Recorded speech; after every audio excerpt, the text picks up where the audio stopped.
کیا آپ نے کبھی کسی ایسے واقعے کے بارے میں سنا ہے جو حقیقت میں رونما ہوا لیکن اس کے بارے میں سن کر لگے کہ یہ کسی ہارر فلم کی کہانی ہے؟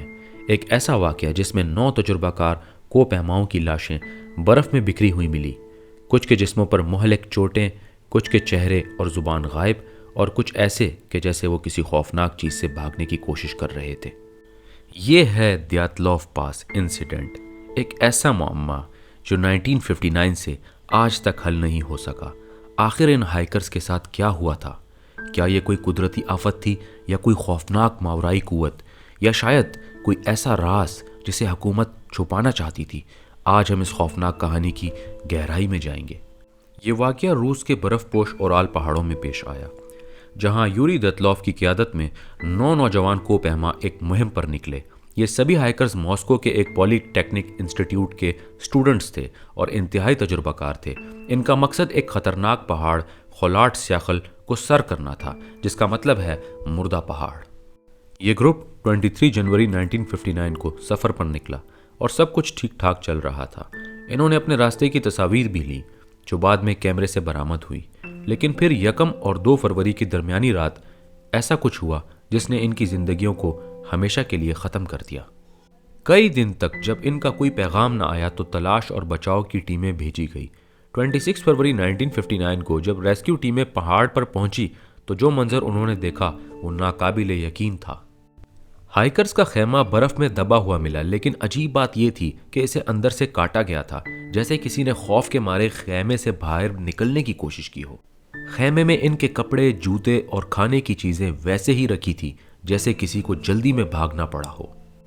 برف میں ننگے پاؤں یا جرابوں میں چلنے کے نشانات ملے جو یہ ظاہر کرتے تھے کہ وہ سب بغیر جوتوں کے باہر نکلے۔ یہ نشان جنگل کی طرف جا رہے تھے، لیکن آدھے رستے میں غائب ہو گئے۔ 2 ہائیکرز کی لاشیں ایک درخت کے نیچے ملی، ننگے جسم برف میں دبے ہوئے، اور ان کے ہاتھ جلنے کے نشانات تھے جیسے وہ کسی چیز کو گرم کرنے کی کوشش کر رہے تھے۔ قریب ہی ایک جلا ہوا درخت تھا جو ظاہر کرتا تھا کہ انہوں نے بچنے کے لیے آگ جلانے کی کوشش کی تھی۔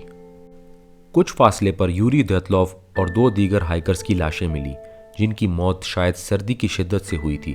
ان کے جسم ایسی پوزیشن میں تھے جیسے وہ خیمے کی طرف واپس جانے کی کوشش کر رہے ہوں۔ کئی ہفتوں بعد برف کے نیچے سے مزید 4 لاشیں ملی، لیکن ان کے جسموں پر ایسے زخم تھے جو کسی کار کے حادثے میں آنے والے شخص کی طرح شدید تھے۔ ایک لڑکی کی زبان اور آنکھیں غائب تھیں۔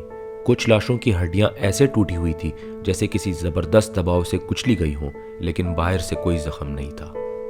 کچھ سائنسدانوں کا کہنا ہے کہ خیمے کے پاس برفانی تودہ آیا ہوگا جس سے وہ خوفزدہ ہو کر بھاگے، لیکن ماہرین نے اسے رد کر دیا کیونکہ لاشوں کے زخم برفانی تودے سے مطابقت نہیں رکھتے۔ کچھ لوگ یہ مانتے ہیں کہ سوویت یونین کوئی خفیہ ہتھیار آزما رہی تھی جس کی وجہ سے یہ حادثہ ہوا۔ وہاں ریڈیو ایکٹیویٹی کے آثار بھی ملے تھے۔ کچھ لوگوں کا ماننا ہے کہ وہاں کوئی غیر مرئی قوت تھی جس نے ان پر حملہ کیا۔ کچھ مقامی لوگ بھی کہتے ہیں کہ انہوں نے رات کو آسمان میں عجیب روشنیوں کو دیکھا تھا۔ کچھ ماہرین کہتے ہیں کہ تیز ہواؤں نے ایسا آواز کا ارتعاش پیدا کیا ہوگا جس نے ہائیکرز میں خوف کی شدید لہر دوڑا دی اور وہ پاگلوں کی طرح بھاگنے لگے۔ دیاتلوف پاس کا واقعہ آج بھی ایک ایسا معمہ ہے جو حل نہیں ہو سکا۔ روسی حکومت نے فائل بند کر دی اور آج تک کوئی حتمی جواب نہیں ملا کہ آخر وہ سب کس چیز سے اتنے خوفزدہ تھے کہ ننگے پاؤں برف میں موت کے منہ میں چلے گئے۔ دوستوں، یہ واقعہ ہمیں یاد دلاتا ہے کہ دنیا میں بہت کچھ ایسا ہے جو آج بھی ہمارے علم سے باہر ہے۔ آپ کا اس واقعے کے بارے میں کیا خیال ہے؟ کیا یہ کوئی قدرتی آفت تھی، کوئی ماورائی مخلوق، یا کچھ ایسا جسے حکومت چھپا رہی ہے؟ اپنی رائے ہمیں کمنٹس میں ضرور بتائیں اور ہمارے چینل کو سبسکرائب کریں تاکہ آپ مزید ایسے ہی پراسرار اور سنسنی خیز واقعات سن سکیں۔ اللہ حافظ۔